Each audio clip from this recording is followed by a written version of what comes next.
आज हम कक्षा 7 और 8 के अध्याय 7 में दोनों ही कक्षाओं में राशियों की तुलना दी गई है। राशियों की तुलना पाठ का अध्ययन करने से पहले हम इसका आधारभूत जानकारी के बारे में जानेंगे। जैसे प्रतिशत क्या होता है। प्रतिशत जानने से पहले हमें भिन्न का पता होना आवश्यक है। जैसे भिन्न भिन्न हम पिछली कक्षा में पढ़ चुके हैं। जैसे भिन्न हमने बताया यानी भिन्न एक ऐसी संख्या होती है जो किसी वस्तु को बराबर बराबर भागों में बांटकर बराबर यानी ऐसी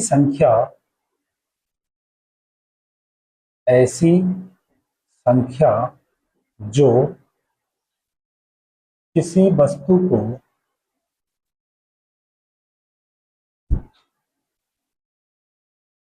बराबर बराबर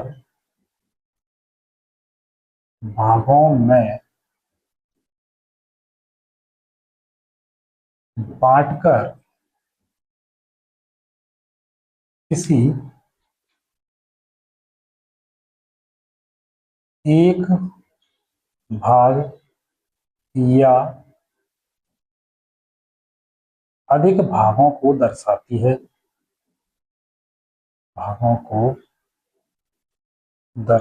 है। जैसे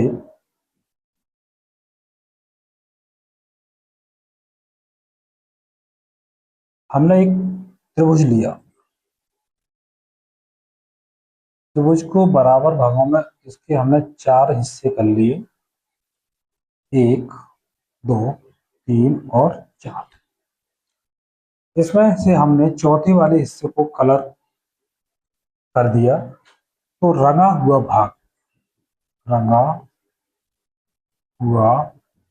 भाग भिन्न के रूप में क्या होगा, कुल इसके हिस्से 1 2 3 4 नीचे यानी हर बनेंगे वो, और कितने भाग दर्शाए हैं, रंगे हुए हैं 1 तो 1 यानी 1/4 भाग, 4 में से 1 भाग यानी 1/4 भाग। इसको हम कह सकते हैं 1/4 भाग।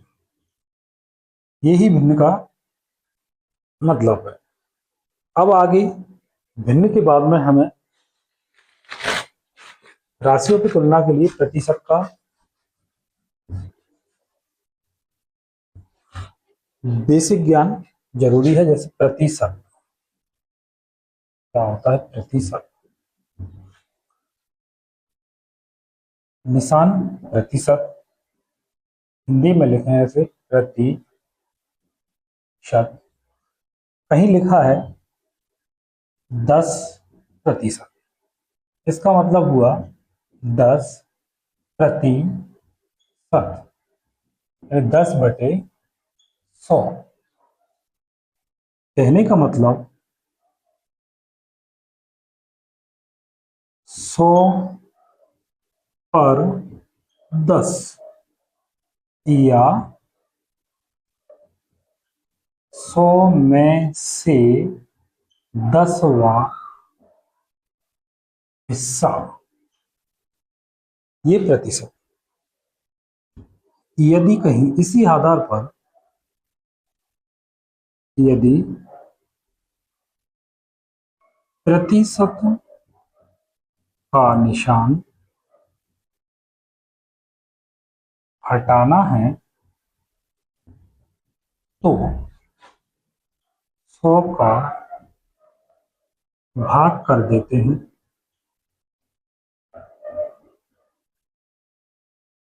जैसे लिखा था ये 10%, तो हम 100 का इसमें भाग लगा दें। दूसरा, यदि भिन्न दिया हो तो 100 का गुणा करके प्रतिशत में बदलते हैं।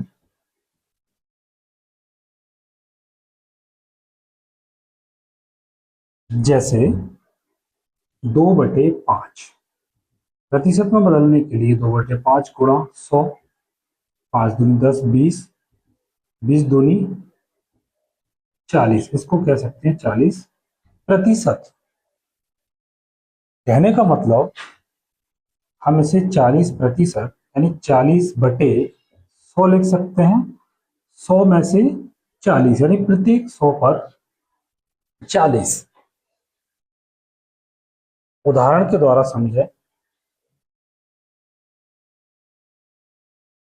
500 रुपए का 20% कितना होगा। पहले हम मौखिक इस सवाल को हल करेंगे। 500 का 20%, प्रतिशत लिखा है 20%, कहने का मतलब 20/100 यानी प्रत्येक 100 पर 20 रुपए। 100 पर 20, 200 पर, यहां लिखेंगे 100 के 20, 200 के 40, 300 का कितना हुआ 60, 400 का 80, 500 का 100। 20% के हिसाब से 500 के लिए 100 रुपये हुआ।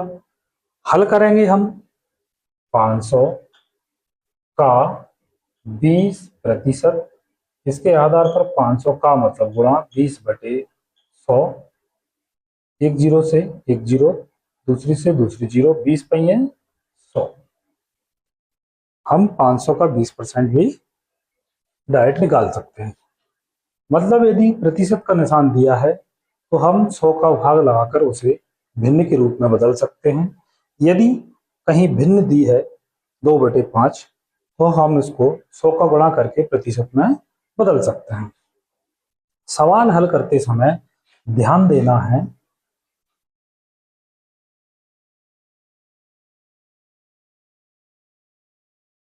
यदि संख्या दी हो तो प्रतिशत भी उसी का निकालना है। जैसे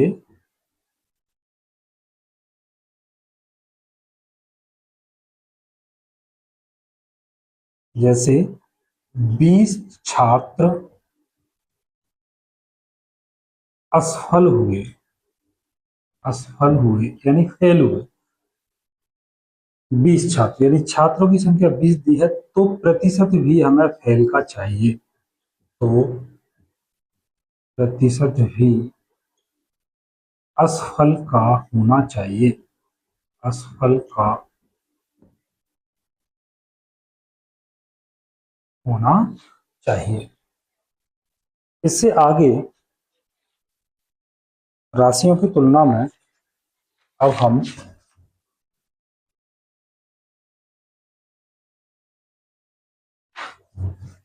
पढ़ेंगे लाभ हानि के बारे में। लाभ हानि जानने से पहले बेसिक जानकारी में, जैसे क्रय मूल्य,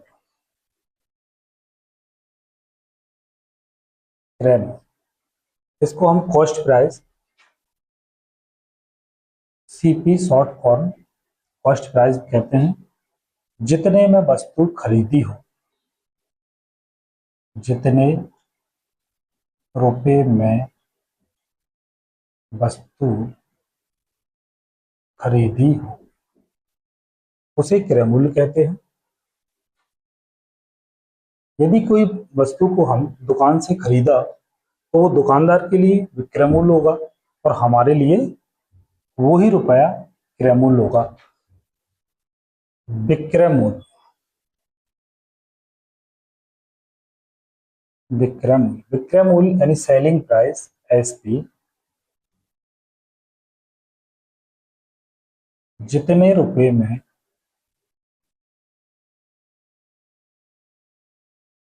वस्तु बेची हो वो विक्रय मूल्य कहलाता है। एक होता है अंकित मूल्य। अंकित मूल्य, अंकित मूल्य जितने रुपए वस्तु के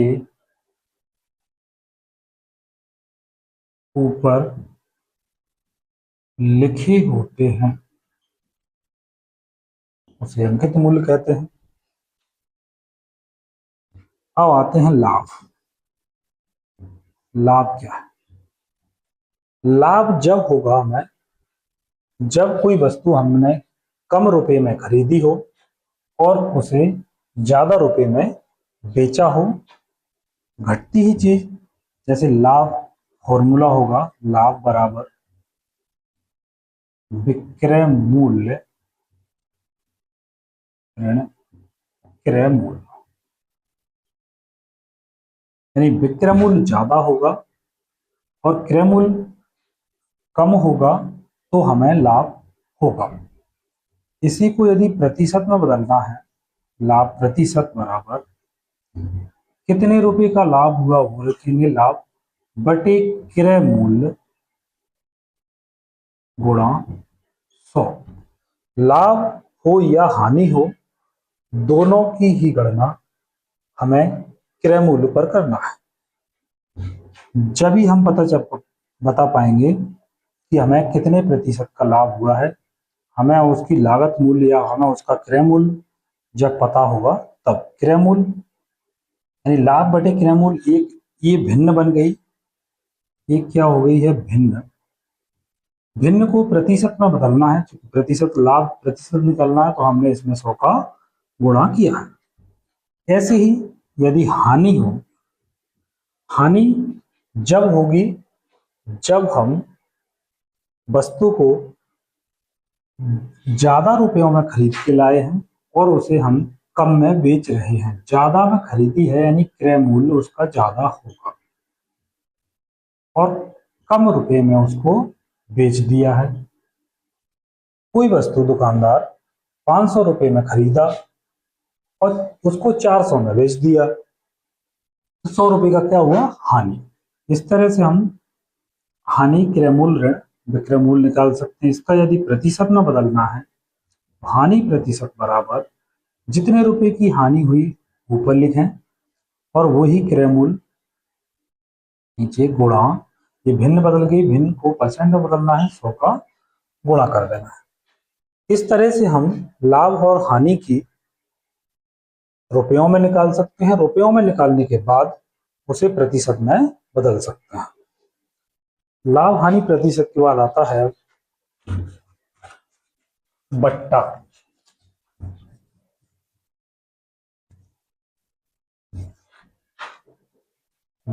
बट्टा,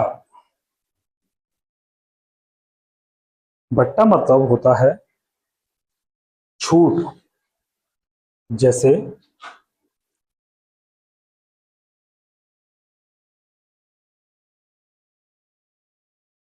यदि किसी वस्तु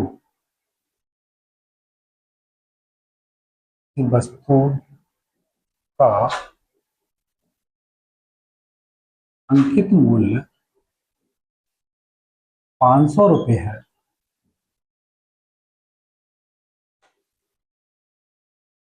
उसे 400 में बेच दिया तो बट्टा कितना होगा। यानी किसी वस्तु का अंकित मूल्य यानी उस वस्तु के ऊपर 500 रुपए लिखे हुए हैं, उसे दुकानदार ने हमें 400 रुपए में दे दिया। यहां अंतर दिखा, 500 की जगह 400 में दे दिया, यानी 100 रुपए का हमें उसने डिस्काउंट दिया है, बट्टा दिया है। इसका सूत्र हम बनाएंगे बट्टा बराबर अंकित मूल्य माइनस विक्रय मूल्य। अंकित मूल्य माइनस विक्रय। यदि इसी को ही हमें परसेंट के रूप में बताना है बट्टा बटे अंकित मूल्य, ये भिन्न, इसको प्रतिशत में बदलना है, गुणा 100 कर। इसके साथ साथ हम इससे पहले लाभ और हानि प्रतिशत पढ़े, उसमें यदि लाभ प्रतिशत, विक्रय मूल्य और क्रय मूल्य में से दो दिए हों तो तीसरे को निकालने के लिए डायरेक्ट विक्रय मूल्य बराबर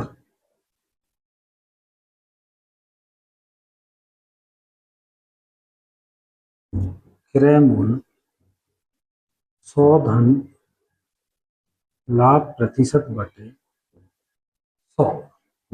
ऐसे ही यदि हानि परसेंट दिया है तो विक्रय मूल्य क्रय मूल्य 100 माइनस हानि प्रतिशत बटे 100। इसी प्रकार बट्टा का डायरेक्ट हमें विक्रय मूल्य निकालना है, तो विक्रय मूल्य बराबर अंकित मूल्य 100 ऋण बट्टा प्रतिशत बटे 100। इन तीनों सूत्रों के बारे में अपन एक समझे। जैसे मान लो किसी वस्तु का क्रय मूल्य दिया है, वो दुकानदार उसको 500 रुपए में खरीद के लाया है। अब वो हमें 5% लाभ पर बेचना चाहता है, 5% लाभ पर। हमें पता है 100% मतलब वही का वही। ऐसे किसी वस्तु 5 रुपए का 100% निकालेंगे 5 ही निकलेगा, 10 का 100% निकालेंगे 10 ही निकलेगा।